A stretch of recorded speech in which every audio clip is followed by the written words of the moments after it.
నారదుల వారి జయంతి ఉత్సవ సందర్భంగా పాత్రికేయ మిత్రులందరికీ, సభలో ఉన్న మేధావులందరికీ, వేదిక మీద ఉన్న పెద్దలందరికీ సవినయంగా నమస్కారాలు అర్పిస్తూ ఉన్నాను. వేదిక మీద ఉన్నటువంటి పెద్దలు, ముఖ్య అతిథి అనుజ్ కుమార్ అనే వారు. నేను ఎందుకన్నానంటే, ఉత్త అనుజ్ అనే పదం ప్రత్యేకంగా ఉండదు. కేవలం అది ఎవరికి వర్తిస్తుందంటే లక్ష్మణస్వామికే వర్తిస్తుంది. రామానుజుడు అని. అనుజ అంటే అనుసరించి జన్మించినవాడు అని. ఎవరిని అనుసరించి జన్మించినవాడు అంటే రాముణ్ణి అనుసరించి జన్మించినవాడు అనుజుడు. అంటే అనుజుడై లక్ష్మణుడు అన్నాయని పిలువ తపమేమి చేసెను అని ఒక పాట ఉంది. అనుజుడై లక్ష్మణుడు వెంట నడుస్తూ రాముణ్ణి అన్నా అని పిలిస్తే అది ఎంత గొప్ప అనుభూతం అని చెప్పేసి. మరి లక్ష్మణుడు ఎవరు అవతారము అంటే సాక్షాత్తు ఆదిశేషుని అవతారం. ఆదిశేషుడు మామూలుగా పండుకునే మనుదిన పాము కాదు. కాబట్టి అటువంటి ఆదిశేషుని అవతారం పేరు పెట్టుకున్నటువంటి అనుజ్ కుమార్ గారు ఎక్కడ దుర్మార్గం ఉందో, ఎక్కడ అవినీతి ఉందో అక్కడికి వెళ్ళి బుసలు కొట్టి ఆ కలుగులో నుంచి ఆ ఎలకలన్నింటినీ లాగినందుకు గాను భారత ప్రభుత్వం వారిని సత్కరించడం అనేటువంటిది సముచితమైనటువంటి వ్యవస్థ. ఇక వేదిక మీద ఉన్నటువంటి సోదరి సునీత శేఖర్ గారు, యువ నాయకుడు మా శ్రవణ్, వేదిక ముందు ఉన్నటువంటి విదుషీమణి మా సరళకయ్య గారు, వారు అద్భుతంగా మాట్లాడతారు. మంచి వక్త, రచయిత్రి. ఆనంద రామాయణం మీద పరిశోధన చేసి ఉత్తమమైన గ్రంథాన్ని రాశారు. తర్వాత కరుణశ్రీ గారు, తదితర పెద్దలందరికీ సవినయంగా నమస్కరిస్తూ, పాత్రికేయులు, మేధావులు సమావేశాన్ని పెట్టారు. ఆ రెండు కానివాడిని నన్నేమో వక్తగా పిలిచారు. ఇది పెద్ద మెటాఫర్ అన్నమాట. పాత్రికేయుల గురించి తెలియని వాళ్ళు ఉండరు. తెల్లవారితే టీయో కాఫీయో త్రాగుతూ పత్రికను ముందు పరుచుకొని కూర్చున్నటువంటి వ్యవస్థ మనకి ఉండింది. ఈ మధ్య నేను పత్రిక చదవడం తగ్గించాను. ఎందుకంటే ఏ పత్రిక సమగ్రమైన వార్త ఇస్తుందో ఎంచుకోలేక. సాక్షి పత్రిక చదివాం అనుకోండి, మీరు జగన్ పార్టీ అంటారు. ఆంధ్రజ్యోతో, ఈనాడో చదివితే మీరు పలానా అంటారు. నమస్తే తెలంగాణ చదివాం అనుకోండి, ఓహో ఈయన కేసీఆర్కి ఫర్ అంటారు. వెలుగు పత్రిక చదివితే వివేక్ వెంకటస్వామికి ఫర్ అంటారు. ఇవాళ పత్రికలు ముఖ చిత్రం ఎలా మారిపోయిందంటే, వాటి ఫౌండర్స్ ఎవరైతే ఉన్నారో వాళ్ళ యొక్క ప్రచార పత్రికలుగా, ప్రభావ పుత్రికలుగా ఇవాళ ప్రచారంలోకి వచ్చాయి. మీరు పాత్రికేయులు కాబట్టి మీరు ఎప్పుడూ నిజాలు రాయడానికి ఇష్టపడతారు. కాబట్టి కొన్ని కష్టమైనా సరే కొన్ని నిజాలు మాట్లాడుకోవాలి. 1982లో ఒక పాత్రికేయుడు విజయవాడ నుండి ఒక పత్రిక నడిపేవాడు. ఆ పత్రిక నెలకు ఒకసారో, 2 నెలలకు ఒకసారో, ఒక్కోసారి 3 నెలలకు కూడా కనబడేది కాదు. అప్పుడు నేను పశ్చిమ గోదావరి జిల్లా పాలకొల్లులో చదువుకునేవాడిని. ఆ పాన్ షాపు కిల్లీ కొట్టువాడిని అడిగేవాళ్ళం, ఈ పత్రిక వచ్చిందా అని. అంటే రాగానే మీకోసం దాచిపెడతాం అనేవారు. అది ఏ రాత్రప్పుడో బస్సులో వచ్చేది ఆ పత్రిక బండిల్. రాత్రి 1 గంటకి వస్తే ఆ 1 గంట అప్పుడే ఆ పత్రికలన్నీ అయిపోయేవి. 120-150 కాపీలు వచ్చేవి. కానీ మా కాలేజీ స్టూడెంట్స్ కోసం ఒక పత్రిక మాత్రం ఒక సంచికి మాకు ఉంచేవారు, ఒక కాపీ. ఆ పత్రిక పేరు ఏంటో మీలో చాలామంది ఊహించే ఉంటారు. ఆ పత్రిక పేరు ఎన్కౌంటర్. దాని యొక్క సంపాదకుడు, రచయిత, విలేకరి, photographer, binder, box maker, everything, whole and soul అన్నీ ఒక్కడే. ఎవరంటే పింగళి దశరథరావు. అతను చేసిన సంచలనాలు పత్రికా రంగంలో మరొక పత్రిక చేయదు. అన్ని సంచలనాలు సృష్టించాడు. చివరికి 1984 చివరిలో విజయవాడ సత్యనారాయణపురంలో తెల్లవారుజామున 5 గంటలకో 6 గంటలకో పత్రిక పని చూసుకుంటూ వెళుతూ ఉంటే చంపబడ్డాడు, నరికి వేయబడ్డాడు పింగళి దశరథరాం. ఆయన చేసిన సంచలనాలు అన్నీ ఇన్ని కావు. పత్రిక వేయడమే చాలా కష్టం. విచిత్రం ఏంటంటే ఆయన అద్దె కొంపలో ఉండేవాడు. అతని కంటే ముందు గొప్ప పాత్రికేయుడు గురించి చెప్పుకోవాలి హైదరాబాద్లో, షోయబ్ ఉల్లా ఖాన్. మనకి స్వాతంత్ర్యం వచ్చిన కొత్తల్లో చిక్కడపల్లిలో ఒక చిన్న గదిలో పత్రిక నడిపేవాడు. షోయబ్ ఉల్లా ఖాన్ తండ్రి పోలీస్ ఆఫీసర్. మహాత్మా గాంధీ రైల్లో వెళుతూ మానుకోట దగ్గర, అంటే ఇవాళ మనం మాట్లాడుతున్న మహబూబాబాద్ దగ్గర రైలు 2 నిమిషాలు ఆగుతుంది, గాంధీ గారికి సెక్యూరిటీ ఇవ్వాలని చెప్పేసి ఈయన తండ్రిని అక్కడ ఆఫీసర్గా వేస్తే, ఈ వంకనైనా నేను గాంధీని చూస్తాననే తహతహతో ఆయన వెళ్ళిపోతే, ఆయన డ్యూటీలో ఉన్న రోజు ఇంట్లో ఈ అబ్బాయి పుట్టాడు, షోయబ్ ఉల్లా ఖాన్. అందుకని తిరిగి రాగానే ఈ వీడి కళ్ళు గాంధీ కళ్ళులాగా ఉన్నాయని చెప్పేసి గాంధీ షోయబ్ అని పేరు పెట్టాడు. తర్వాత గాంధీ అనేది జరిగిపోయింది, షోయబ్ ఉల్లా ఖాన్ అనే పేరు మిగిలింది. భారతదేశంలో ఇండియన్ యూనియన్లో హైదరాబాద్ సంస్థానం తప్పనిసరిగా విలీనం కావాలి అని మీజాన్ పత్రికలో పుంఖానుపుంఖాలుగా వ్యాసాలు రాసేటప్పుడు అప్పుడున్నటువంటి న్యాయవేత్త బూర్గుల రామకృష్ణారావు గారు, రమణారావు హెడ్డే గారు, రావిచెట్టు రంగారావు గారు, టేకుమళ్ళ రంగారావు గారు, వీళ్ళందరూ సామాజికవేత్తలు. వీళ్ళ ఇంట్లో సమావేశం పెట్టేటప్పుడు షోయబ్ ఉల్లా ఖాన్ని వాళ్ళు హెచ్చరించారు, నాయన నీ పెన్ను యొక్క తీవ్రత కాస్త తగ్గించు, జాగ్రత్త అని చెప్పేసి. ఇలా చెప్పిన వారం రోజులకి ఆయనకు ఒక ఆకాశరామన్ ఉత్తరం వచ్చింది. నువ్వు ఒక ముసల్మాన్ అయి ఉంటుండి హిందూ అయినటువంటి గాంధీ సిద్ధాంతాన్ని నువ్వు ఎలాగ అనుసరిస్తావు, నీకు జాగ్రత్త, ఇది మొదటి హెచ్చరిక అని ఉత్తరం వచ్చింది. అది వీళ్ళకి చూపించాడు. తర్వాత దాన్ని నెగ్లెక్ట్ చేశాడు. మరొక ఉత్తరం వచ్చింది, అందులో కొంచెం తీవ్రత పెరిగింది. ఆ తర్వాత మరి ఉత్తరాలు లేవు. ఒకరోజు తెల్లవారుజామున 4 గంటలకి చిక్కడపల్లిలో సైకిల్ మీద వెళ్ళిపోతూ ఉంటే గొడ్డళ్లతో నరికివేశారు. తర్వాత హాస్పిటల్లో 5 గంటల పాటు బ్రతికి తర్వాత పత్రికను జాగ్రత్తగా చూసుకోమని మిత్రుడు గొప్పచెప్పి చనిపోయాడు. దట్ ఈజ్ షోయబ్ ఉల్లా ఖాన్. తర్వాత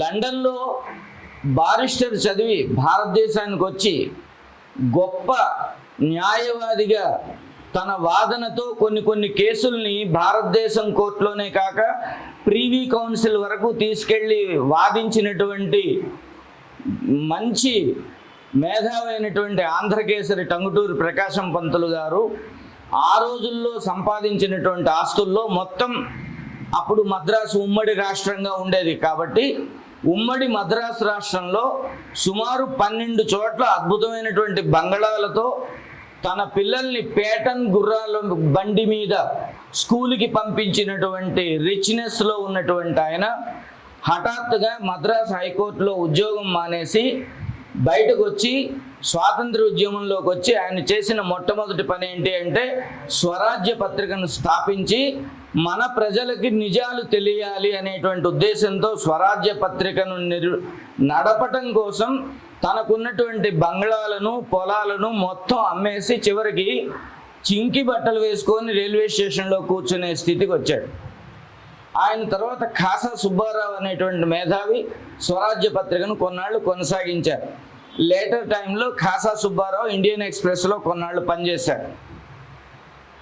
ఇది ఇంకొక విచిత్రమైన వ్యవస్థ ఏంటి అంటే 1902లో కృష్ణా జిల్లా బందర్లో స్థాపించబడినటువంటి పత్రిక కృష్ణా పత్రిక. కృష్ణా పత్రికను స్థాపించినటువంటి ముట్నూరు కృష్ణారావు గారు ఆ పత్రిక పేరు కింద చిన్న ట్యాగ్ లైన్ రాసేవారు, భారత ప్రజలను స్వాతంత్ర్యం కోసం సమాయత్తపరిచిన పత్రిక. ఇంత ట్యాగ్ లైన్ ఉండేది. ఆ మహానుభావుడు పెద్ద టోపీ పెట్టుకునేవారు, చేతిలో కర్ర ఉండేది. ఒకసారి సివి రాజగోపాలాచారి గురించి ఒక వార్త రాశారు. అందులో ఆ వార్త రాసిన తర్వాత పత్రిక బయటకు వచ్చిన తర్వాత ఎవరో వెళ్ళి ఆయన ఆఫీసులో, ఏమండి మీరు బ్రాహ్మలు, రాజగోపాలాచారి గారు బ్రాహ్మలు, ఆయన గురించి మీరు ఇంత దుర్మార్గంగా రాశారు ఏంటి అంటే, అప్పుడు ఆయన తలపాగా తీసి పక్కన పెట్టి, ఈ తలపాగా ఉన్నప్పుడు నేను పత్రికా అధిపతిని, ఇది తీసాక ముట్నూరు కృష్ణారావుని, ఇప్పుడు కృష్ణారావుగా ఒక బ్రాహ్మడుగా ఏదైనా మాట్లాడతా, కానీ ఈ తలపాగా ఉన్నప్పుడు నా నెత్తి మీద ఈ బరువు ఉన్నప్పుడు నేను నా విధి నిర్వర్తిస్తాను అని చెప్పి ఆ కృష్ణాపత్రికను నడిపారు. విచిత్రం ఏంటంటే ఆ కృష్ణాపత్రిక మొన్న 2013 వరకు నడపబడి చివరకు ఎవరు నడిపేవాళ్ళు లేక అది మూతపడింది. ఆ చివర దాన్ని 15 సంవత్సరాల పాటు నడిపినటువంటి మహానుభావులు పిరాట్ల వెంకటేశ్వర్లు గారు.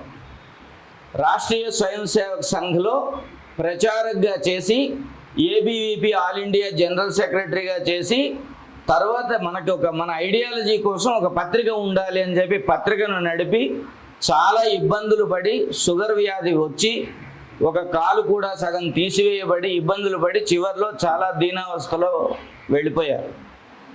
ఇవన్నీ ఎందుకు చెప్తున్నానంటే పత్రిక నడపడం అంత సులభమైన వ్యవస్థ కాదు. ఆ తర్వాత చెప్పుకోదగినటువంటి పేరు ప్రఖ్యాతులు పొందినటువంటి వారు నార్ల వెంకటేశ్వరరావు గారు, మంచి మేధావి. ఆ తర్వాత కొత్త కొత్త వాళ్ళందరూ వచ్చారు, వాళ్ళ పద్ధతుల్లో వాళ్ళు పత్రికలను నడుపుకుంటూ వచ్చారు. కానీ రిస్క్ చేసి సమాజానికి నిజం చెప్పాలి అనేటువంటి దీక్షతో ఉన్నటువంటి పత్రిక అధిపతులు ముఖ్యంగా ఉండాలి. పాపం మీకు మైండ్లో ఉంటుంది, నా చేతిలో ఉన్న పెన్ ఖచ్చితంగా ట్రూత్నే రాస్తుంది అని చెప్పి మీరు నిర్ణయించుకొని ఉంటారు. కానీ మీరు రాసింది అక్కడ డెస్క్ దగ్గరికి వెళ్ళేసరికి రిజెక్ట్ అయింది అనుకోండి, మీ శ్రమ, మీరు చేసిన రిస్క్ అంతా వృధా అవుతుంది. ఇవాళ చెప్పండి, ఇవాళ ఉన్న సినారియోలో పత్రికను నడపలేక చింకి బట్టలు వేసుకొని తిరిగే పత్రికాధిపతి ఎవడైనా ఉన్నాడా? అంత బీదరికంలో ఉండి అసలు బిజినెస్ మోటో లేకుండా నడిచే పత్రిక కానీ దృశ్య మాధ్యమం కానీ ఏదైనా ఉందా? వాళ్ళ యొక్క మెయిన్ మోటో ఏంటంటే డూయింగ్ బిజినెస్. ఆ బిజినెస్ చేయడం కోసం వచ్చే వాళ్ళ దగ్గరైనా వీళ్ళు బిజినెస్ మైండెడ్గా ఉన్నారు, మేము వీళ్ళ దగ్గర పని చేయము అని మీరందరూ బయటకు వచ్చారనుకోండి, మీరు చేయకపోతే మరొకటి చేస్తాడు అక్కడ. కాబట్టి మనం అక్కడే ఉండి మనదైనటువంటి సత్యాన్ని వెల్లడించడం కోసం మనం చేయవలసినటువంటి అవసరం ఉంటుంది. అయితే ఏమండి పత్రికలు పాత్రికేయుల గురించి చెప్తూ నారద మహర్షితోటి ఎందుకు ఈ సంబంధం పెట్టారని అనుకోవచ్చు. నారదుడికి ఉన్నటువంటి లక్షణం ఏంటంటే, ఇప్పుడు పెద్దలు చెప్పారు, నారదుడు బ్రహ్మ మానస పుత్రుడు అని చెప్పేసి. బ్రహ్మ పాపం ఎక్కడికి తిరగలేడు, కదలలేడు, అలా పద్మంలో కూర్చొనే ఉండాలి. ఆయన పద్మం దిగడట, ఊరికే తమాషాగా చెప్తూ ఉంటారు. పద్మం దిగి బయటకు రాడట, ఆ పద్మంలో అలా కూర్చుంటాడట.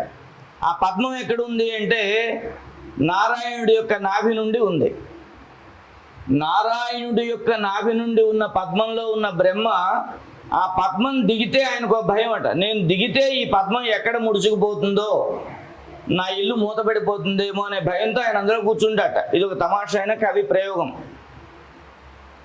శ్రీరామచంద్రుడుగా నారాయణుడు అవతరించినప్పుడు అయోధ్యలో కౌసల్యామాత కొడుకుగా రాముడు పుట్టినప్పుడు ఆ పుట్టగానే ఆ శిశువుకి బొడ్డు పోస్తూ ఉంటే బ్రహ్మ కంగారు పడ్డాట, అయ్యో నా ఇల్లు పునాదులు కదిలిపోతున్నాయి అని చెప్పేసి.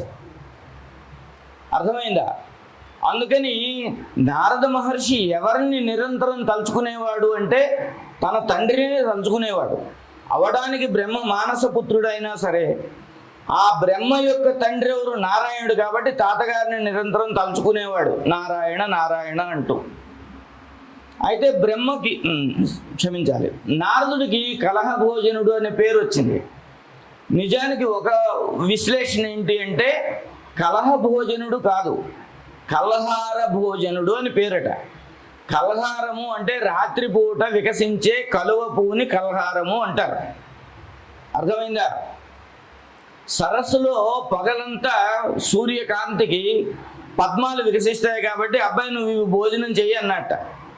మరి రాత్రిపూట నాకేం దొరుకుతాయి నాన్న అంటే, రాత్రిపూట కలహారములు వికసిస్తాయి కాబట్టి అవి భోజనం చేయని చెప్తే కలహార భోజనుడు అని పేరు వచ్చింది. అది మెల్లగా మన సినిమాల ప్రభావం వల్ల కలహ భోజనుడు అనేటువంటి పేరు వచ్చింది.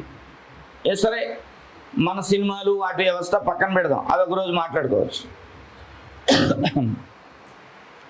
విశేషం ఏంటంటే, ఒక వార్తను తెలియజేయడం కోసం నన్నయ్య 11th సెంచరీలో 11వ శతాబ్దంలో నన్నయ్య భారతం రాస్తూ ఒక మాట రాశాడు. ఏంటంటే, వార్త వలన జగము వర్తిల్లుచున్నది, అదియు లేని నాడు జనులు అంధకార మగ్నులగుదురుగావున వార్త నిర్వహింపవలయు పతికి. పతి అంటే రాజ్యపాలకుడు. వాడు ఖచ్చితంగా సరైనటువంటి వార్తను నిర్వర్తించి ఆ వార్తను ప్రజలకు అందజేసేటువంటి ఒక మెకానిజం రాజు అనేవాడు డెవలప్ చేసుకోవాలి అనేటువంటిది. అయితే రాజు ఎటువంటి వార్తను ప్రజలకు ఇవ్వాలి అంటే, అన్నీ తనకి ఫరగా ఉన్నటువంటి వార్తలే కాదు, వేగుల ద్వారా గూఢచారుల ద్వారా వచ్చేటువంటి వర్తమానాన్ని కూడా ప్రజలకు చేరవేసి, పలానా ప్రాంతంలో ఈ 10 రోజులు పులి తిరుగుతుందట, వేగుల ద్వారా వర్తమానం వచ్చింది, మీరు జాగ్రత్తగా ఉండండి. పలానా చోట దోపిడీ దొంగలు రాబోతున్నారట, మీరు జాగ్రత్తగా ఉండండి అని ప్రజలకు చెప్పి అక్కడికి కావలసినటువంటి ప్రొటెక్షన్ ఫోర్స్ని పంపించడం అనేటువంటిది రాజు చేయాల్సినటువంటి పని. అదే నన్నయ్య రాజధర్మము అనేటువంటి వ్యవస్థలో ధర్మరాజుకి ఇదే నారద మహర్షి వెళ్ళి అనేకమైనటువంటి ధర్మ సూక్ష్మాలు చెప్తూ ఉంటాడు. నువ్వు నీ యొక్క మంత్రి గారిని ఎలాంటి వాడిని నియమించుకున్నావు, మంత్రి అనేవాడు ఎలా నారదుడు చెప్పినటువంటి వ్యవస్థలు ఇవి. మంత్రి అనేవాడు ఎలా ఉండాలి స్టేట్లో అంటే, రాజు ఇస్తేనే మంత్రి పదవి తీసుకోవాలి తప్ప నేను మంత్రి కావాలని వాడు అడగకూడదు. ఇవాళ మనం చూస్తున్నాం పరిస్థితి ఏమిటో. ఇంకా రిజల్ట్ జూన్ 4న వస్తుంది, అప్పుడే తెరల మీద కనబడుతున్నాయి కాబోయే అని చెప్పేసి. అంటే వీడు కావాలని వేయిస్తూ ఉంటాడు ఆ ఫోకస్లో ఉండటం కోసం. అటువంటి వ్యవస్థలో ఇంకో విషయం, ఉద్యోగుల్ని సెలెక్ట్ చేసేటప్పుడు ఏ కేడర్లో వాళ్ళని ఎలా సెలెక్ట్ చేయాలి అనేది కూడా నారదుడు ధర్మరాజుకి చెప్తాడు. ఉత్తమ మధ్యమాదమ నియోగ్యత బుద్ధిని రింగి వారిని ఉత్తమ మధ్యమాదమ నియోగంలో నియమించితే నరేంద్రోత్తమ. ఉత్తముడు, మధ్యముడు, అధముడు అని 3 ఉంటారు ఉద్యోగుల్లో. వీళ్ళు 3ని పెట్టుకోవలసి ఉంటుంది. ఉత్తముడు ఎవరు అంటే, ఈ పని నాది నేనే చెయ్యాలి అని తనకు తానుగా చేసుకుపోయేవాడు ఉత్తముడు. స్కూల్ ఓపెన్ అవ్వగానే టైం టేబుల్ వేసి టీచర్ మీరు ఈ క్లాస్ అని ఇచ్చేస్తాం. బెల్ల కొట్టగానే వాళ్ళు ఆ టైంకి వెళ్ళిపోవాలి. టైం టేబుల్ అంటే అర్థం ఏంటి, ఏ టైంకి ఏ టేబుల్ దగ్గర ఉండాలో అదే టైం టేబుల్. మన ఇంట్లో అన్ని చాలా టేబుల్స్ ఉంటాయి కదా, dining table, dressing table, drawing table, ఇన్ని ఉంటాయి కదా. ఏ టైంకి ఏ టేబుల్కి వెళ్ళాలో అది చెప్పేదే టైం టేబుల్. అలా వెళ్ళిపోయి తనంతటి తాను వాలంటీర్గా వెళ్ళేటువంటి వాడు ఎవడుంటాడో వాడు ఉత్తముడు. ఇక మధ్యముడు ఉంటాడు. వీడు ఎలాంటి వాడంటే చెప్తే వెళ్తాడు, బెల్ అయినా వెళ్ళడు వాడు. సార్ మీరు ఇప్పుడు 10th వెళ్ళాలి కదా అని చెప్తే అవార్డు వెళ్తాడు, వీడు మధ్యముడు. ఇక అధముడు ఉంటాడు, చెప్పినా వెళ్ళడు. అయితే ఈ అధముడిని కూడా ఎందుకు కేడర్లో పెట్టుకోవాలంటే, వీడు క్లాసుకి వెళ్ళడానికి రాడు, కానీ ఒక ఇన్ని బ్యానర్లు ఇచ్చి రోడ్డు మొత్తం కట్టుకురారా అంటే వెళ్తాడు. అంటే వాడు ఇండోర్లో పనిచేయడు, అవుట్డోర్లో పనిచేస్తాడు. లేదు మన సంస్థ మీదకి ఎవడో 10 మంది దాడికి వచ్చారనుకోండి, ముందు వీడే కట్టుబట్టుకొని నిలబెడతాడు. వీడు ఇండోర్లో అధముడు కావచ్చు, కానీ డోర్ ఓపెన్ చేశాక వీడు ప్రథముడు. అంచేత వీడిని అందుకు వాడుకోవాలి. నవీన్ అంటున్నారు మాట అయిపోని చెప్పేసి. అంటే ఇప్పుడు అందరం పంచగట్టి పద్యాలు చదివితే ఎలాగండి? ఇప్పుడు మీరు కట్టుబట్టుకొని వెళ్తారు. ఇప్పుడు నేను కట్టుబట్టుకొని బయటకు గేట్ తీసేసరికి మా ఆవిడ అంటుంది మీరు రండి లోపలికి అంటుంది. అంటే మా జీన్స్ అలా పనిచేస్తూ ఉంటాయి. అర్థమైందా? అందుకని ఒకసారి ఎప్పుడో అన్నాను, ఏమండి మీరు వెజ్జా నాన్ వెజ్జా అన్నారు. నేను ప్యూర్ వెజ్ అండి, మీరు తినవలసింది మీరు తినండి అని చెప్తా అందరికీ. ఎందుకంటే అందరూ పప్పు నెయ్యి తింటే తలవారు పట్టుకునేవాడు ఒకడు ఉండాలి కదా, భుజబలం చూసేవాడు ఒకడు ఉండాలి కదా. కలం ఎంత గొప్పదో ఖడ్గం అంత గొప్పది. అందుకని కాళోజీ నారాయణరావు ఓ మాట చెప్పాడు, ఒక్క సిరా చుక్క 1000 మెదళ్ల కదలిక అని చెప్పేసి. అది ఏ పెన్నులో ఉంటే ఎక్కువ మంది కదులుతారు అంటే కవి యొక్క కలంలో ఉంటే తర్వాత తరాల వారు కదులుతారు. అదే విలేకరి కలంలో ఆ సిరా చుక్క ఉంటే ఇప్పుడు ప్రజెంట్ సొసైటీ కదులుతుంది. అందుకని సిరా చుక్క నిద్రపోతే సారా చుక్క రాజ్యం చేస్తుంది అంటే. అందుకని సిరా చుక్క ఎవడైతే విద్యావంతుడు ఉంటాడో వీడు కానీ, ఎవరైతే విలేకరులు ఉంటారో మీరు కానీ నిద్రపోవడానికి వీల్లేదు. మరే మన జీవన భృతి ఎలాగండి అంటే ఏది దొరికితే అది తింటమే. ఋషి అంటే అదే అర్థం కదా. నారదుడు ఊరు ఏదండి, ఎవడో తెలియదు. నారదుడి డేట్ ఆఫ్ బర్త్ ఏదండి, ఎవడో తెలియదు. చాలామంది పాపం అనుకున్నారు నారద జయంతి May 24th అని. ఈ మేలు, జూన్లు, జూలైలు నారదుడి కాలానికి లేవు. కేవలం సంవత్సరాలు, నెలలు ఇవి ఉన్నాయి. వైశాఖ మాసంలో బహుళపక్ష పాఠ్యమి నాడు నారద మహర్షి జయంతి. అయితే ఉత్తరాదిలో 15 రోజుల ముందే ఒక నెల వచ్చేస్తుంది. ఇప్పుడు మనం వైశాఖం బహుళపక్షంలోకి వచ్చాం కదా, వాళ్ళకి జ్యేష్ఠం ఆల్రెడీ ఎంటర్ అయిపోతుంది. అందుచేత వాళ్ళు ఇప్పుడు చేస్తూ ఉంటారు నారద జయంతి. ఆ రకంగా జ్యేష్ఠ మాసం శుక్లపక్ష పాఠ్యమి అన్న, వైశాఖ మాసం బహుళపక్ష పాఠ్యమి అన్న, ఆ రోజున అంటే వైశాఖ పౌర్ణమి మరుసటి రోజు నారద జయంతి అనేటువంటిది చేసుకుంటూ ఉండాలి. మరి నారదుడికి విలేకరులకి ఎందుకు లింక్ పెట్టాలి అంటే, ఇవాళ విలేకరులు చేసే పనులన్నీ పురాణ కాలంలో నారదుడు చేశాడు. నారద పురాణం చదివితే మీకు తెలుస్తుంది నారదుడు నిర్వహించిన బాధ్యతలు ఏంటో. సరదాగా చెప్పుకుందాం ఇవాళ భాషలో. వైకుంఠములో ఎవరుంటారండి? నారాయణుడు ఉంటాడు, విష్ణుమూర్తి. ఆయన అక్కడ ఢిల్లీలో కూర్చొని ఊరికే జీవోలు పాస్ చేసేస్తూ ఉంటాడు. ఎవడు తపస్సు చేస్తే వాడికి ఏదో వరం ఇచ్చేస్తూ ఉంటాడు. ఈయన వైకుంఠం నుండి ఈయన ఇస్తాడు, కైలాసం నుండి ఆయన ఇస్తాడు. బ్రహ్మకి 4 తలకాయలు ఉన్నాయి కానీ ఇవేం పట్టించుకోడు, ఏది తల్లో పెట్టుకోడు. ఎందుకంటే ఆయనంతా సృష్టి వ్యవస్థ. అందుకని సరస్వతీదేవి ఏముంటుందంటే బ్రహ్మగారికి నువ్వు బయట విషయాలు ఏం పెట్టుకోకు మైండ్లో. అందుకని బ్రహ్మగారికి చూడండి, బ్రహ్మ ఫోటో చూసినట్టయితే బ్రహ్మకి చెవులు బయట కనబడవు, ఆయన ఏది విండవు. నోటితో అండమే తప్ప విండు ఆయన. No reception, only delivery.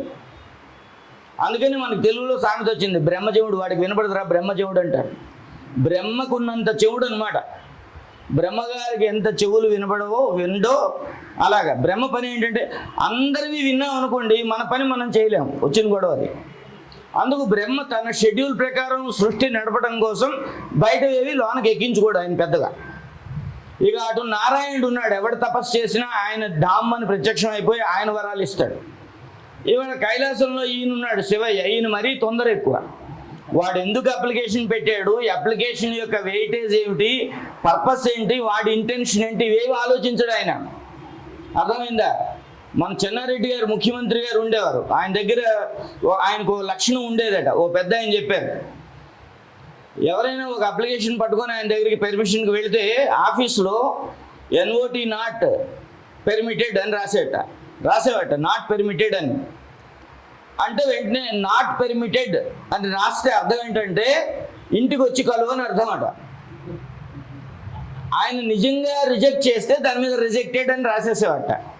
ఆ నాట్ పెర్మిటెడ్ అది బయటకు తీసుకొచ్చి సెక్రటరీ చూపిస్తే మీరు తార్నాకలో వైట్ హౌస్కి వెళ్ళిపోండి అని చెప్పావట. అక్కడికి వెళ్ళిన తర్వాత ఈ నాట్ పెర్మిటెడ్కి చివర ఈ పెట్టావట, నోట్ పెర్మిటెడ్ అని చెప్పేసి. ఇది పెర్మిషన్ ఇచ్చేటువంటి పద్ధతి. ఇటు శివుడు అటు నారాయణుడు ఇద్దరు వీళ్ళకి వాడు రాక్షసుడా మహర్ష, వాడు ఎందుకు తపస్సు చేస్తున్నాడు, వాడి డిమాండ్ ఏంటి, వాడి ఇంటెన్షన్ ఏంటి, ఇవేవి చూడకుండా వీళ్ళు వరాలు ఇచ్చేసి జీవో పాస్ చేసేవారు. ఇక వాడి యొక్క విజృంభణ వల్ల వాడు కాలనీలోకి వచ్చి విజృంభించేవాడు. మనకి రాక్షసుల కథంతా అంతే కదా. ఇక తర్వాత ఎవరు బాధపడేవారు? మహర్షులు, మునులు, బ్రాహ్మణులు, వేదం చదువుకునేవాళ్ళు, వీళ్ళు అమాయకులు, సజ్జనులంతా బాధపడేవారు. వీళ్ళంతా పొలవమని ఎక్కడే పరిగెట్టేవారు? విష్ణువు దగ్గరే పరిగెట్టేవారు. అక్కడ ఎవరు ఉండేవారు? గేటు దగ్గర నారదుడు ఉండేవాడు. ఏమిటి ఇలా వచ్చారని చెప్పేసి నేను కన్వే చేస్తా, లోపల ఆయన అంతఃపురంలో ఉన్నారు, ఐ విల్ కన్వే అని చెప్పేసి నారదుడు ఏం చేసేవాడంటే ఇది తీసుకెళ్ళి ఆయనకు మహానుభావుడికి పెట్టేవాడు. ఆయన ఏమన్నాడు, తీసుకెళ్ళి మళ్ళీ ఎక్కడ పెట్టేవాడు, ఎవడి మీద కంప్లైంట్ వచ్చిందో వాడికి చెప్పేవాడు. విష్ణుమూర్తి నీ మీద చాలా కోపంగా ఉన్నాడు అబ్బాయి అంటే వీడికి ఇంకా రెచ్చిపోతాడు, ఏం చేస్తాడో చూసుకుందాం అని వీడు రెచ్చిపోవాలి. వీడి మీద ప్రజల్లో చాలా వ్యతిరేకత వచ్చేయాలి, అన్పాపులర్ అయిపోవాలి. అప్పుడు ఆయన చక్రం వెయ్యాలి, విష్ణువు మంచి పని చేశాడు. రావణాసుడు రోజు ఉదయాన్నే లేచి తపస్సు చేసి శివ పూజార్చన చేసి శుద్ధపూసలాగా చక్కగా వేదమంత్రాలు చదువుకుంటూ ఉంటే వాడిని చంపడం కష్టం. ఎందుకంటే డెమోక్రసీలో ప్రజల సపోర్ట్ ఉండదు. అయ్యో చక్కగా పూజలు చేసుకుంటున్న వాళ్ళని చంపేశారంటారు. అందుకని వాడిని ముందు అన్పాపులర్ చేయాలి. వాడిని ముందు అన్పాపులర్ చేయాలంటే ఎట్లా, రావణాసురుడు గురించి జాగ్రత్తగా తెలియాలి అంటే ఎవరికి తెలుసు అంటే నారదుడికి తెలుసు. అందువల్ల నారదుడు ఎవడింతకీ బ్రహ్మ మానసపుత్రుడు.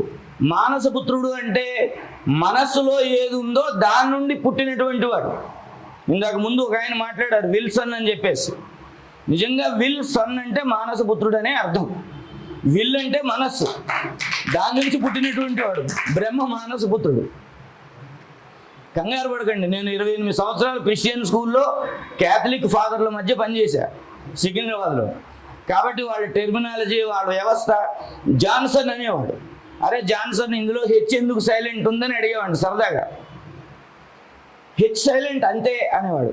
మరి పిచ్చోడా, అది హెచ్ సైలెంట్ కాదు, అది హెచ్ పలకాలి. జహ్నసూన్ అంటే అర్థం ఏంటంటే జహ్నువు అంటే గంగా నది, దానికి గంగాపుత్రుడు నువ్వు అని చెప్పేసి చెప్పేవాడిని. ఇవన్నీ మీరు గమనించండి ఒకసారి. గుంటూరు ఆ ఏరియా తిరిగారంటే కన్వర్ట్ అయినటువంటి క్రిస్టియన్ వాళ్ళ పేర్లన్నీ కూడా రాయపరెడ్డి అని ఉండేవారు, సింహరాయపరెడ్డి అని ఉండేవారు. అతని పేరు రాయప్ప అని ఎందుకు పేరు వచ్చిందంటే ఏదో స్టోన్ అనో పెల్టర్ అనో ఏదో ఉండేది. ఇటువంటి వ్యవస్థలో తమాషా ఏంటంటే రాక్షసుల యొక్క యాంటీ సోషల్ యాక్టివిటీస్ని హెడ్ ఆఫీస్కి తీసుకెళ్ళి హెడ్ ఆఫీస్ తాలూకా ఆథరైజేషన్తో మళ్ళీ వాళ్ళని రెచ్చగొట్టి మొత్తానికి వాళ్ళని క్లీన్ చేసేటువంటి బాధ్యత నారద మహర్షి చేసేవాడు. ఇంకో తమాషైన మాట చెప్తా, మీరు పాత్రికేయులందరూ మీ టెర్మినాలజీలో ఒక మాట ఉంది ఇంగ్లీష్లో, స్ట్రింగ్ ఆపరేషన్ అని చెప్పేసి ఉందండి. ఏం చేస్తారు మీరు, ఏదో చేస్తారు, అది బయట చెప్పరు. tehalka.com తరుణ్ తేజ్పాల్ చేసినలా చేస్తారు. తెలుసు కదా తరుణ్ తేజ్పాల్ ఏమంటే తెలుసా, tehalka.com వాళ్ళు చివరిలో ఇంటర్వ్యూ కూడా ఇచ్చారు, అది డెక్కన్ క్రానికల్లో బాగా పబ్లిష్ చేశారు. ఏంటంటే everyday morning we use to go to the church, we pray everyday and we go to the duty. అర్థమైందా? తెహల్కా అనేటువంటి మ్యాగజైన్ వచ్చేది, మీకు తెలుసా? తెహల్కా అనే మ్యాగజైన్ వచ్చేది. అది కేవలము ఒక వర్గం వారి సంస్థలకు మాత్రమే వచ్చేది మన సిటీలో. తెహల్కా అనేటువంటి మ్యాగజైన్ ఇంటర్నల్గా సర్క్యులేట్ అవుతూ ఉండేది. వాళ్ళ ఇంటెన్షన్ ఏంటి, ఒక ప్రధానమైన వ్యవస్థను భ్రష్టు పట్టించాలి. కంకణం కట్టుకున్నారు, స్ట్రింగ్ ఆపరేషన్ చేశారు.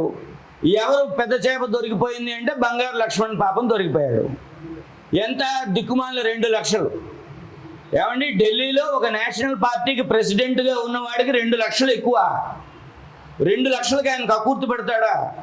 ఇంకా పక్కన నాశనం పట్టింది ఎవరు? జార్జ్ ఫెర్నాండెజ్. చచ్చిపోయే వరకు ఒక సింగిల్ రూమ్లో ఉండి చిన్న మంచం మీద పడుకునేటువంటి మంచి మేధావి జార్జ్ ఫెర్నాండెజ్. వీళ్ళు కదా నాశనం అయిపోయారు. ఆఫ్టర్ 20 years ఆ తరుణ్ తేజ్పాల్ ఏం చేశాడు? సారీ చెప్పాడు. ఇంతలో నువ్వు చేసిన డ్యామేజ్ ఏమైంది దేశానికి? ఒక గొప్ప నాయకుడిని కోల్పోయింది కదా, ఒక మేధావిని కోల్పోయింది కదా.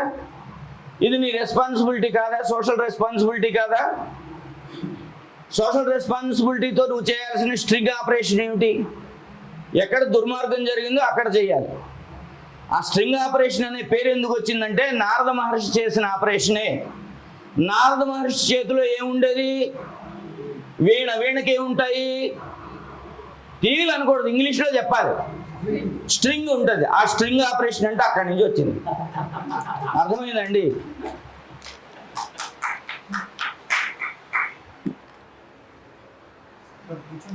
పర్లేదు, దాహం అయితే వేసింది కానీ సార్ తెల్లబడ్డది కానీ నేను ఎంగే సార్. నిన్న ఒక సభకి పంచగట్టుకుని వెళ్తే ఆ తాతగారు వచ్చారన్నాడు, చాలా బాధపడ్డా. నీకు అట్లీస్ట్ ఉంది, నాకు అలగొడలేదు. అది వారి బాధ ఉందో లేదో పిడికెడు ఉంది నాకు, అది పాప ఆయన బాధ. అది అనుజ్ అంటే రామానుజన్, యాక్చువల్ నా పేరు రామానుజన్. అదే అది అల్ట్రామానుజన్ చేసి రామ తీసి అనుజ్ కుమార్ పెట్టారు. అసలే యాక్చువల్గా అనుజ్ అంటే ఒక విధంగా నాకు అంటే అవుట్ ఆఫ్ కాంటెక్స్ట్, ఇది జస్ట్ ఒక ఇంట్రెస్ట్. నేను ఆర్పిఎఫ్ ఇంటర్వ్యూకి వెళ్ళినప్పుడు సంస్కృత్లో నాకు చాలా క్వశ్చన్స్ అడిగారు. వాట్ ఈస్ యువర్ నేమ్ అంటే my name is Anuj Kumar sir అన్న. ముగ్గురు కమిటీ మెంబర్స్ కూర్చున్నారు. Do you know the meaning of Anuj అంటే ఎస్ సార్ అన్న. What is the meaning of Anuj అంటే it is younger brother sir అన్న. So what is younger brother called as అని అడిగారు అక్కడ ఒక ఇంటర్వ్యూ గారు. అప్పుడు మహాభారత్ చూసేవాడిని, భ్రాతాశ్రీ అని చెప్పేసి. యాక్చువల్గా భ్రాతాశ్రీ అనేది it is not a Sanskrit కాదు. సాంస్క్రిట్లో అగ్రజ్ అని అంగ అంటారు, అనుజ్ అంటే తమ్ముడు. యాక్చువల్గా మా పెద్దనాన్న కొడుకు, అతని పేరు రమాకాంత్. అతని తర్వాత నేను పుట్టాను కాబట్టి రామానుజ్ అని. సో అది కొద్దిగా మోడర్నైజ్ చేద్దామని మా ఫాదర్ రామాను తీసాడు, అనుజ్ కుమార్ పెట్టాడు. సార్ కరెక్ట్ గెస్ చేశారు. సో అలా వచ్చేసింది. అంటే యాక్చువల్గా లిటరేచర్లో, తెలుగు సాంస్క్రిట్ లిటరేచర్లో అనుజ్ అంటే it is fixed to Lakshman only, ఇంకొకరిని అనకూడదు. అనుజ్ అంటే అనుసరించి జన్మించినవాడు, అనుసరించి నడిచినవాడు కూడా. అడవులకు పోతే అన్న వెంట నేను వస్తానని వెళ్ళిపోయాడు తప్ప అయోధ్యలో కూర్చోలేదు రాజ్యం కోసం. అందుకే రామాయణంలో సుమిత్ర అంటే నాకు ఎక్కువ రెస్పెక్ట్. ఎందుకంటే ఉన్న ఇద్దరు పిల్లల్ని, ఒకరిని దైవం కోసం ధర్మం కోసం వదిలిపెట్టింది, ఒకరిని దేశం కోసం వదిలిపెట్టింది. అందుకని సుమిత్ర అంత గొప్పది. మన తల్లులందరికీ సుమిత్ర మంచి ఆదర్శవంతురాలు అనిపిస్తూ ఉంటుంది. సరే, ఇప్పుడు చెప్పినటువంటి నారదుడి యొక్క స్ట్రింగ్ ఆపరేషన్ ఏదైతే ఉందో, మన భారతదేశంలో ద బెస్ట్ స్ట్రింగ్ ఆపరేషన్స్ కొన్ని మీకు చెప్తా. 1981లో ఢిల్లీలో కాంగ్రెస్ గవర్నమెంట్ ఉంది. అప్పుడు న్యూస్ పేపర్స్లో ఉమెన్ ట్రాఫికింగ్, హ్యూమన్ ట్రాఫికింగ్ అనేటువంటిది పెద్ద సమస్యగా వచ్చింది. అంటే కొనడమే, మనుషుల్ని పశువుల్లా కొనటమే. మనుషులని కూడా అనకూడదు, మహిళల్ని, కేవలము మహిళల్ని పశువుల్లా కొనేటువంటి ఒక వ్యవస్థ వచ్చింది. దానికి గవర్నమెంట్ ఎన్ని ఎవిడెన్సులు చూపించినా నమ్మలేదు.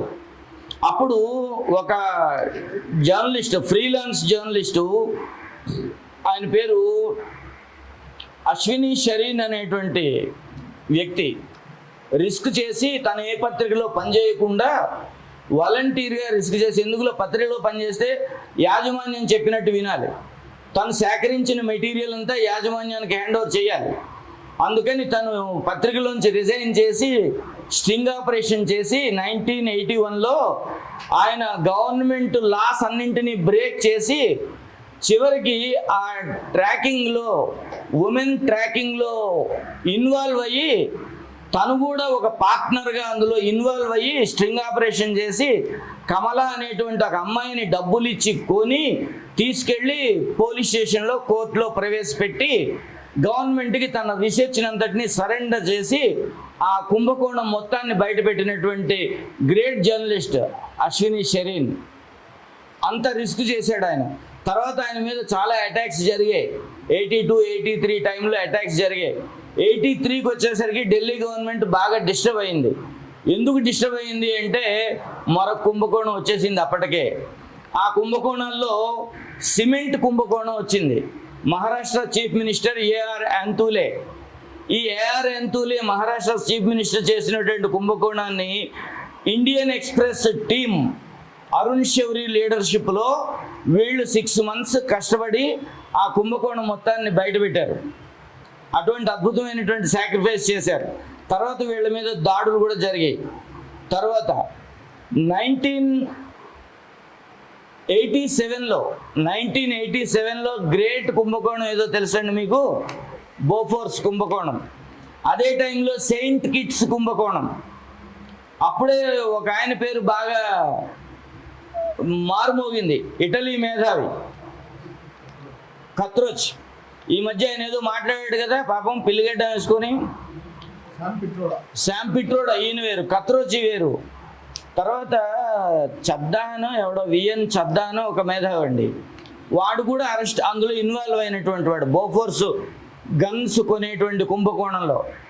అవి చాలామంది ఇబ్బంది పడ్డాయి. విశేషం ఏంటంటే అప్పుడు రక్షణ శాఖ మంత్రి విపి సింగ్ ఉండేవారు. అప్పుడు ఆంధ్రపత్రిక అనే ఒక తెలుగు పత్రిక అప్పటికి బతికుంది 87లో.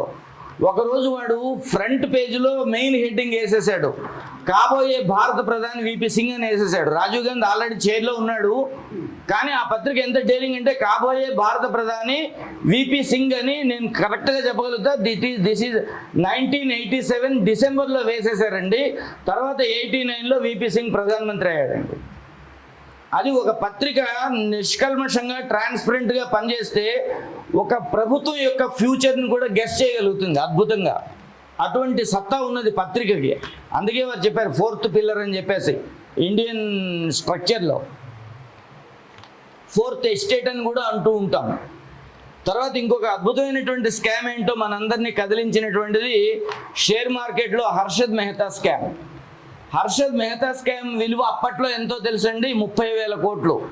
This is 1992 Harshad Mehta scam. ఈ స్కామ్ని బయటపెట్టినటువంటి మేధావులు ఎవరు అంటే సుచేత దలాల్. వీళ్ళు ఒక టీం, ఇండియన్ బిజినెస్ జర్నలిస్ట్ వీళ్ళు టీం తయారయ్యి వీళ్ళు కూడా బిజినెస్లో షేర్ తీసుకొని, షేర్లు కొని అమ్మి ఎక్కడ స్కామ్ జరుగుతుందో పట్టుకొని బయటపెట్టారు. అటువంటి జర్నలిస్ట్స్ చాలామంది ఇవాళ కూడా మనకు దొరుకుతూ ఉంటారు. కాకపోతే 1987 జర్నలిజంకి ఇవాళ జర్నలిజంకి చాలా వేరియేషన్ వచ్చేసిందండి. మన దగ్గరికి వద్దాం.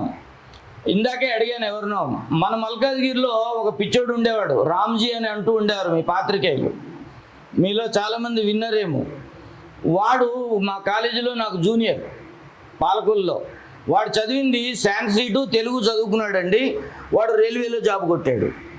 మేమందరం ఒక ఇన్ఫీరియారిటీతో ఉండేవాళ్ళం, తెలుగు చదువుకున్నాం మనకి ఉద్యోగాలు వస్తాయంటే. వాడు రైల్వేలో జాబ్ కొట్టాడు. వాడికి లెఫ్ట్ హ్యాండ్ రైటర్. వాడికి ఎలాగొచ్చిందో ఈ జర్నలిజం అంటుకుంది. వాడు ఈ మల్కాజ్గిరిలో ఇప్పటికి కూడా అందరూ వాడిని గుర్తుపెట్టుకుంటూ ఉంటారు. అంత సంచలనమైన వార్తలు రాస్తూ ఉండేవాడు. వాడికి డేరింగ్ ఎలా వచ్చిందంటే వాళ్ళ ఫ్యామిలీలో వాళ్ళ అన్నయ్యలు వాళ్ళందరూ నక్సలిజంలో పనిచేస్తూ ఉండేవారు. ఎక్కడ?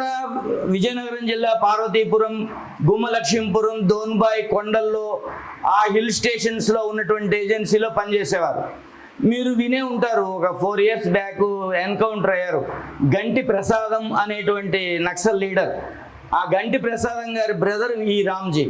వీడు చాలా సంచలనంగా డేరింగ్గా రాస్తూ ఉండేవాడు వార్తలు. నాతో ఎప్పటికీ ఇప్పుడు కూడా ఎక్కడ ఉన్నవరా అంటే నేను చెప్పాలే నీకెందుకని అంటూ ఉంటాడు. ఫోన్లో కొట్లాడుతూ ఉంటాడు, ఏదో వాట్సాప్ మెసేజ్ పెడతాడు, ఏమైనా మీ మోడీ ఏం చేస్తున్నాడు అని అంటూ ఉంటాడు. వాడు అది కాదురా, ఇంకో రోజు ఏదో గొప్పగా వెంకటేశ్వర సుప్రభాతం పెడతాడు. అరే నువ్వు ఈ గట్టును ఉంటావా ఆ గట్టును ఉంటావా అని నేను అడుగుతూ ఉంటా. అన్ని గట్లు నావే ఈత కొడుతూ ఉంటా అంటాడు. ఈ మధ్య విఆర్ఎస్ తీసుకున్నాడు, హెల్త్ బాగాలేదు, ఇంట్లో ఉన్నాడు. రిస్క్ చేసేటువంటి వాళ్ళు అద్భుతమైన వాళ్ళు మనలో ఉన్నారండి. వాళ్ళు కూడా 1993లో ఖమ్మం జిల్లా అప్పర్ సీలేర్ ఏరియాలో ఒక ఇన్సిడెంట్ జరిగింది. ఒక ఈనాడు విలేకరి ఒక ఎన్కౌంటర్ జరుగుతున్న ప్రాంతానికి వెళ్తే చిన్న గుంతలో విలేకరి ఫోటోగ్రాఫర్ ఉన్నారు. నక్సల్స్ అటువైపు నుంచి కాల్పులు జరుపుతున్నారు, పోలీసులు ఇటు నుంచి జరుపుతున్నారు. వీళ్ళిద్దరూ ఈనాడు విలేకరి వీళ్ళు ఇందులో ఉండిపోయారు. ఫోటోలు బయటకు వస్తున్నాయి, పోలీసులు కూడా కొన్ని ఫోటోలు తీసి పంపించారు. అప్పుడు రామోజీరావు గారు అడిగింది ఏంటంటే ఆ గుంతలో ఉన్న వాళ్ళ చేతిలో గన్ ఉందా పెన్ ఉందా అని అడిగేట. గన్ ఉందా పెన్ ఉందా, మీరు ఎందుకు భయపడుతున్నారు, జాగ్రత్తగా అబ్జర్వ్ చేయండి అని చెప్పేసి. అంటే సార్ మనవాడే సార్, మన శర్మ ఉన్నాడు అక్కడ, ఎంఎం శర్మ అని చెప్పేసి.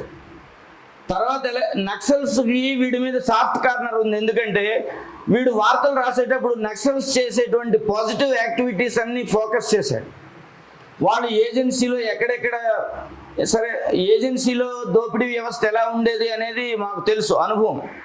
40 కిలోల చింతపండు కొండ మీద వాడు మోసుకొస్తే ఇక్కడ సంతలో తూకం వేసిన వాడు 4 కిలోలని కొనేవాడు. వాడికి రిటర్న్ ఏమి ఇచ్చేవారంటే మ్యాచ్ బాక్స్ ఇస్తే వాడికి సరదా, కొండ మీద అగ్గిపెట్టి దొరకదు, అగ్గి చేసుకోవడం వాడికి చాలా కష్టం. ఒక మ్యాచ్ బాక్సు, ఒక బిస్కెట్ ప్యాకెట్, ఒక సోపు ఇస్తే వాడు చాలా సరదా పడిపోయేవాడు. అవి పట్టుకొని వెళ్ళిపోయేవాడు. ఇక్కడ 40 కిలోల చింతపండు ఇక్కడ పోయేది. కుంకుడుకాయలు, చింతపండు, కరక్కాయలు, ఇవి ఏజెన్సీ ప్రోడక్ట్స్ అన్నీ దుర్మార్గమైనటువంటి వ్యాపారం జరిగేది ఆ సంతల్లో. మేము అక్కడే పుట్టి పెరిగాం కాబట్టి మాకు ఆ విషయాలన్నీ తెలుసు. అయితే ఈ నక్సలిజం ఎప్పుడు ఫెయిల్ అయిందో కూడా మీకు చెప్తా. ఎప్పుడైతే శ్రీకాకుళం ఏజెన్సీలో ఒక వ్యాపారవేత్తని, ఒక నక్సల్ లీడర్, ఆమె పేరు పంచాది కమల, ఆ పంచాది కమల అనేటువంటి ఆమె ఎప్పుడైతే ఒక వ్యాపారవేత్తని హత్య చేసిందో ఆ వార్త మన విశాఖపట్నంకి కూడా తెలియలేదు, కానీ విశాఖపట్నంలో పత్రికా ఆఫీసుకు కూడా తెలియలేదు, కానీ పోలీసులకు కూడా తెలియలేదు, కానీ చైనాలో బీజింగ్లో మెయిన్ పత్రిక దాన్ని పబ్లిష్ చేసింది. అప్పుడు ఇందిరాగాంధీ గారికి కంగారు పుట్టి ఇక్కడెక్కడో ఏపీలో జరిగినటువంటి ఇన్సిడెంట్ చైనాలో ఎలా కవరేజ్ వచ్చింది అని కంగారు పడి అప్పుడు నక్సల్బరీ మూమెంట్ మీద ఆమె బ్యాన్ పెట్టారు. This is 75. సరే, 1975లో ఆమె ఒకరిని బ్యాన్ చేయలేదు, మొత్తం దేశాన్ని బ్యాన్ చేసింది ఎమర్జెన్సీలో, అది వేరే విషయం. ఆ తర్వాత నుంచి లెఫ్టిస్ట్ మూమెంట్స్ తమ పంథా మార్చుకొని తర్వాత అన్ని రంగులు మారుతూ ఉన్నాయి. ఇవాళ నేను దాని గురించి పెద్దగా చెప్పాల్సిన పని లేదు. ఇవాళ వాళ్ళు ఎక్కడ ఎలా మాట్లాడుతున్నారు అనేది మనకు తెలుసు హాయిగా. నేను మీకు విశ్లేషించాల్సినటువంటి అవసరం లేదు. లెఫ్టిస్ట్ వ్యవహారం గురించి మొదట్లో జర్నలిజంలో లెఫ్ట్ ఓరియంటెడ్ పెన్స్ ఎక్కువగా పనిచేశాయి, ఎక్కువగా రిక్రూట్ అయ్యేవారు. వీళ్ళలో చాలామందిని స్పెషల్ ప్యాకేజ్తో సోవియట్ రష్యాకి పంపించి వాళ్ళకి సోవియట్ ల్యాండ్ నెహ్రూ అవార్డు ఇప్పించి వాళ్ళని మళ్ళీ ఇండియాలోకి ఇన్స్టాల్ చేసేవారు. అలా వచ్చినవాడు రావూరి భరద్వాజ. ఆయన మద్రాస్ ఆల్ ఇండియా రేడియోలో జర్నలిజంలో పనిచేస్తూ సోవియట్ రష్యా వెళ్ళి అక్కడ అవార్డు తీసుకొని ట్రైనింగ్ తీసుకొని ఇండియాకి వచ్చి మళ్ళీ ఇక్కడ వర్క్ చేసినటువంటి వ్యక్తి. సరే, నార్ల వెంకటేశ్వరరావు గారు ఇలాంటి వాళ్ళు, పొత్తూరు వెంకటేశ్వరరావు గారు, వీళ్ళందరూ మంచి జర్నలిజంలో గొప్ప గొప్ప యోగదానం చేసినటువంటి మేధావులు. కాకపోతే వచ్చిన ప్రాబ్లం ఏంటంటే మీరు సామాజిక న్యాయం కోసం, సామాజిక ధర్మం కోసం మీ పెన్ను ఉపయోగించండి, మిమ్మల్ని సమాజం నెత్తిన పెట్టుకుంటుంది. అదే సందర్భంలో పార్షియల్ పెన్ అనేటువంటిది వాడకండి. మీరు అన్ని చోట్ల ఒకే విధమైనటువంటి స్వతంత్రతను ప్రదర్శించి నిక్కచ్చిగా వార్తలు రాయండి. ఇవాళ మోడీ తప్పు చేశాడు, అమిత్ షా తప్పు చేశాడు రాయండి, లేదు కేసీఆర్ తప్పు చేశాడు రాయండి, రేవంత్ రెడ్డిని చంద్రబాబు నాయుడు సపోర్ట్ చేస్తున్నాడు అని మీకు ఏమైనా తెలిస్తే రాయండి.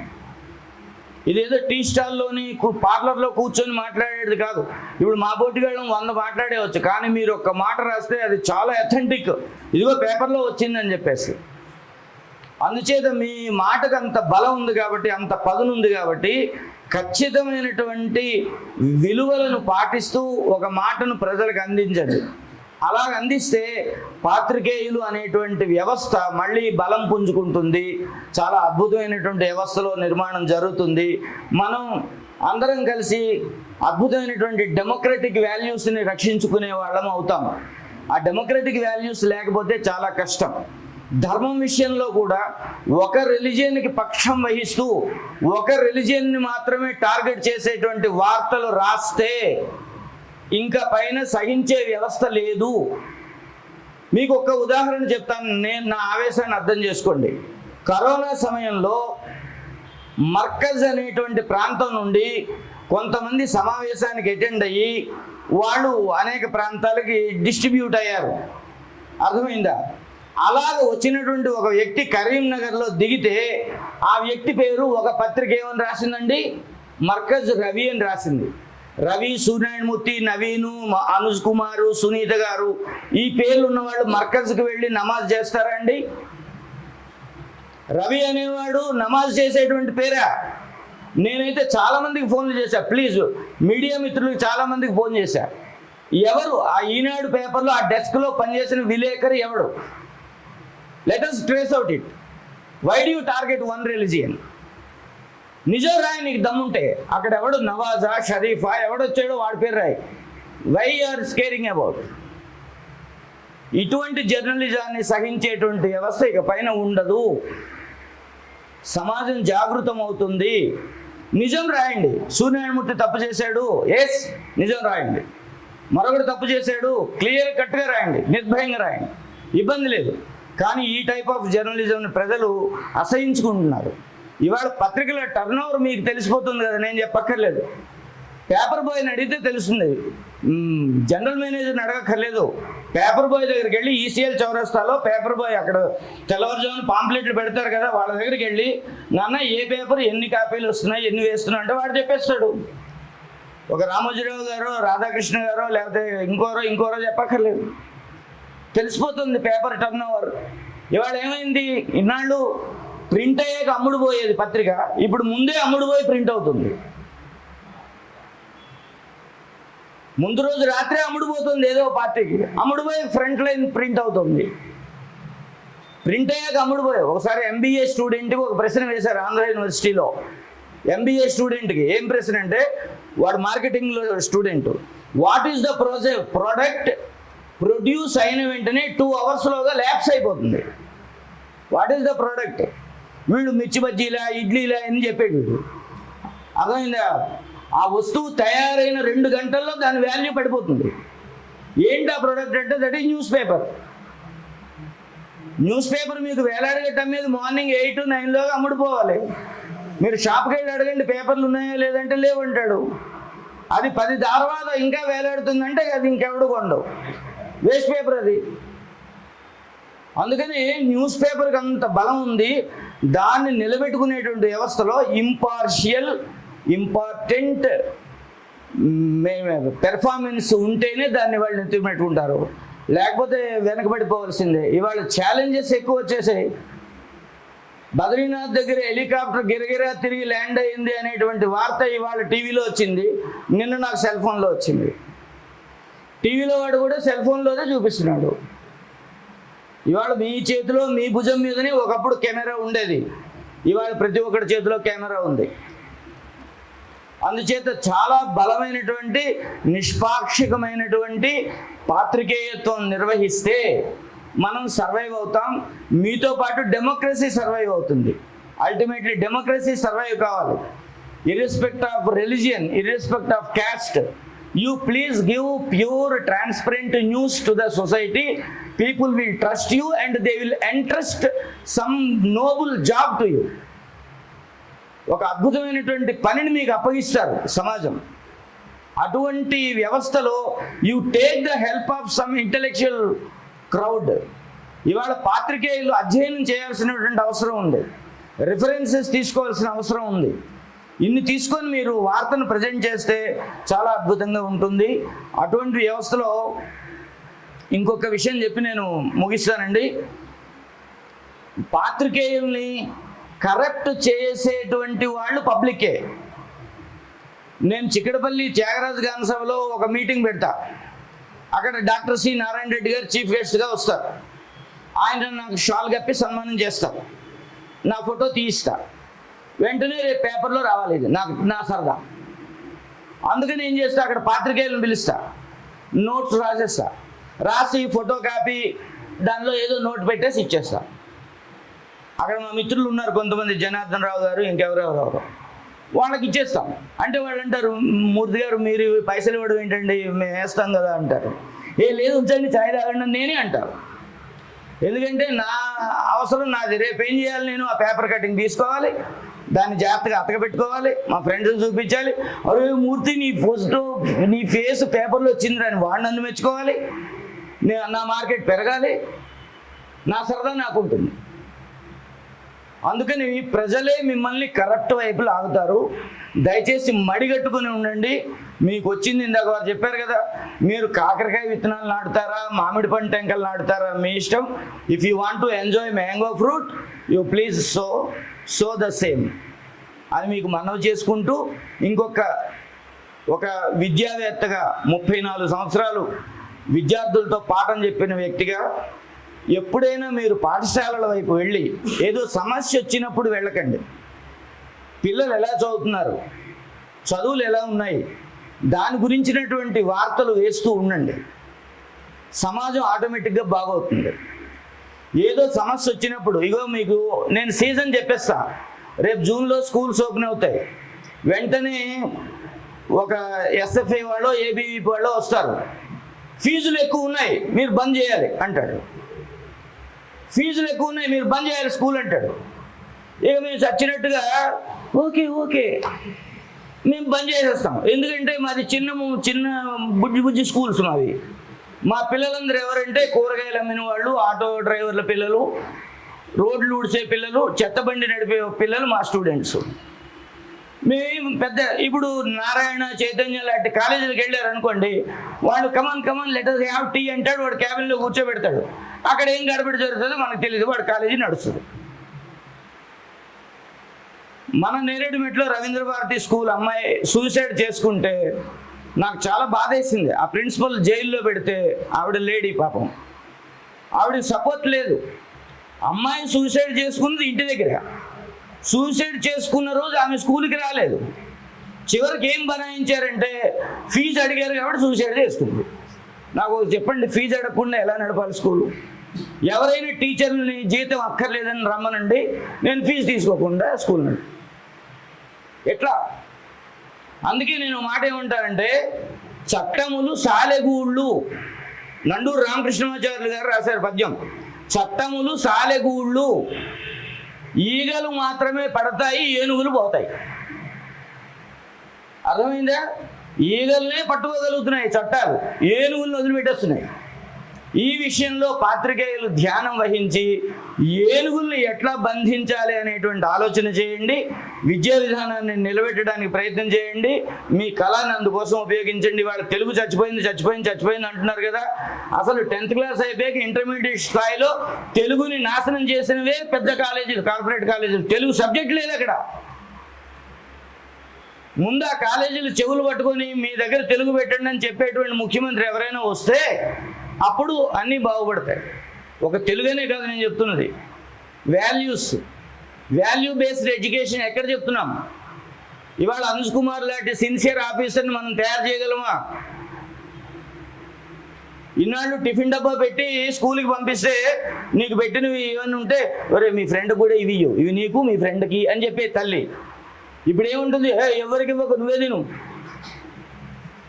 అని ఈ తల్లి చెప్తుంది. ఈ పక్క తల్లి ఏమంటుంది, ఎవరిచ్చినా ఏం తీసుకోకు, ఎసెంటోళ్ళు ఏమి ఇస్తారు. అలా చెప్పే తల్లులు ఇలా చెప్పే తల్లులు తయారయ్యారు. మనం ఎలాంటి సిటిజన్స్ని తయారు చేయాలనుకుంటున్నాం? కొఠారి కమిషన్ ఇచ్చిన స్టేట్మెంట్ ఏంటి? The shape of the nation should be framed in the class rooms. దేశం యొక్క ఆకృతి తరగతి గదిలోనే నిర్మాణం కావాలి. తర్వాత సమాజంలోకి వస్తాడు పిల్లాడు. అందుకని అక్కడి నుంచి వాల్యూస్ నేను బిల్డప్ చేయకపోతే ఎట్లా? నేను కరప్ట్ అయిపోతే ఎట్లా? Pen and chalk piece should never be corrupted. Pen and chalk piece should never be corrupted. ఈ రెండు వ్యవస్థలు గట్టిగా పనిచేస్తే అద్భుతమైనటువంటి వ్యవస్థ నడుస్తుంది. అటువంటి ఉత్తమమైనటువంటి వ్యవస్థ నిర్మాణంలో నారద మహర్షి ఎలాగైతే అక్కడ చెప్పి ఇక్కడ చెప్పి ఎవరిని ఎలా లేపించాలో లేపించేసి ఎవరిని ఎలా నిలబెట్టాలో వాళ్ళని నిలబెట్టి ఎటువంటి సమాజాన్ని నిర్మాణం చేశాడో అటువంటి నారద మహర్షి తత్వాన్ని మనం ఆకళింపు చేసుకొని మన రంగాల్లో మనం అద్భుతంగా పనిచేద్దాం. నారద మహర్షి అద్భుతమైనటువంటి వ్యవస్థ. ఇంకొక రహస్యం చెప్తా, నారదుడు ఒక వ్యక్తి కాదు, ఒక్కొక్క యుగంలో ఒక్కొక్కడు నారదుడుగా అవతరిస్తూ ఉంటాడు. రామాయణ కాలంలో నారదుడు వేరు, భారత కాలంలో నారదుడు వేరు. అలాగే వ్యాసుడు అనే పదం కూడా వ్యాసుడు అనే ఒక వ్యక్తి కాదు, ఆయన కృష్ణద్వైపాయన వ్యాసుడు ఒకడు, ఇంకొక వ్యాసుడు ఒకడు. వైస్ ఛాన్సలర్ అనే పదం ఎలా ఉందో వ్యాసుడు అనేటువంటిది ఒక వ్యాస పీఠానికి అధిపతి. ఆ అధిపతి మొత్తం లిటరేచర్ మీద కేర్ తీసుకునే మహర్షిని వ్యాసుడు అంటారు. అటువంటి వ్యాసుడికి భాగవతం రాయమని చెప్పింది ఆ కాలపు నారదుడు. అంచేత త్రేతాయుగంలో నారదుడు ఉన్నాడు, ద్వాపర యుగంలో నారదుడు ఉన్నాడు, టుడే కలియుగంలో నారదులు మీరందరూ ఉన్నారు. మీరందరూ కూడా ఒక వ్యాసుడిని పట్టుకోవాలి. ఈ సొసైటీకి ఏమి ఇవ్వాలో అది అందించాలని మీ అందరికీ మనవి చేసుకుంటూ ఇంతసేపు నన్ను భరించినందుకు మీ అందరికీ ధన్యవాదాలు తెలియజేస్తూ నన్ను నుంచి ఇక్కడ నిలబెట్టినందుకు నేను అన్న రామకృష్ణ గారికి ఐఆమ్ నైదర్ పాత్రికేయ నార్ మేధావి, but it is unfortunate you are selecting me, that is fortunate how you are అని చెప్పి వారికే వదిలేండి. మీ అదృష్టం, నాకు మైక్ ఇచ్చారు, మీ అదృష్టం అని చెప్పా. నాకు తోచిన విషయాలు మిత్రులారా మీ ముందు ఉంచాను. నాకు అర్థమైనటువంటి జర్నలిజాన్ని మీ ముందు చెప్పాను. జర్నలిజం గురించి నేను పాఠాలు నేర్చుకోలేదు, ఏనాడు వార్త రాయలేదు. ఎప్పుడో వార్తల్లోకి ఎక్కాం, అది వేరే విషయం. ట్యాంక్ బండ్ మీద విగ్రహాలన్నీ కూలగొట్టినప్పుడు వెళ్ళి కొంతమంది పండితులను కూర్చొని పండితులను గట్టిగా చెప్తే, ఎందుకంటే మా నన్నయ్య కూలిపోయిన తర్వాత నేను భారతం చదివి లాభం ఏమిటి, మా శ్రీకృష్ణదేవరాయలు కూలిపోయిన తర్వాత నేను తెనాలి రామకృష్ణుడు వేషం వేసి లాభం ఏమిటి, మీకు రాష్ట్రం కావాలంటే తీసుకోండి అయిపోయి, కానీ ఈ సంస్కృతి వద్దంటే ఎట్లా? రేపు రాష్ట్రం విడిపోయిన తర్వాత ఈ సంస్కృతి అక్కర్లేదా? ఈ సంస్కృతిని నిరసించినటువంటి దుర్మార్గులు పనిచేశారు. అందుకు నిరసించడం కోసం మేము వెళితే అప్పుడు డీజీపీ అరవిందరావు గారు మాకు వార్నింగ్ పంపించారు, వాళ్ళు మీ మీద దాడి చేసేటట్టు ఉన్నారు జాగ్రత్త అని. అక్కడ ఉన్నది ఎవరు? గరికపాటి నరసింహరావు గారు, ముదుగుండ శివప్రసాద్ గారు, మేమందరం కూర్చున్నాం, జనవితులు రామలింగేశ్వరరావు గారు, మేమంతా. మా రాయలే ముక్కలయ్యాక మేమేమైతే ఏమిటన్నారు ముదుగుండ శివప్రసాద్ గారు. అంచేత ఒక సత్యం కోసం, ఒక ధర్మం కోసం త్యాగం చేయడానికి కమిట్మెంట్ తోటి మనం పనిచేద్దామని మీ అందరికీ మనవి చేసుకుంటూ, మీ చేతిలో కలం ఉంది, మా చేతిలో శుద్ధముక్కు ఉంది, అందరం కలిసి పనిచేద్దామని మీకు విన్నవించుకుంటూ, నాకు ఈ అవకాశం ఇచ్చినందుకు మరొకసారి ధన్యవాదాలు తెలియజేసుకుంటూ, భారత్ మాతాకి జై.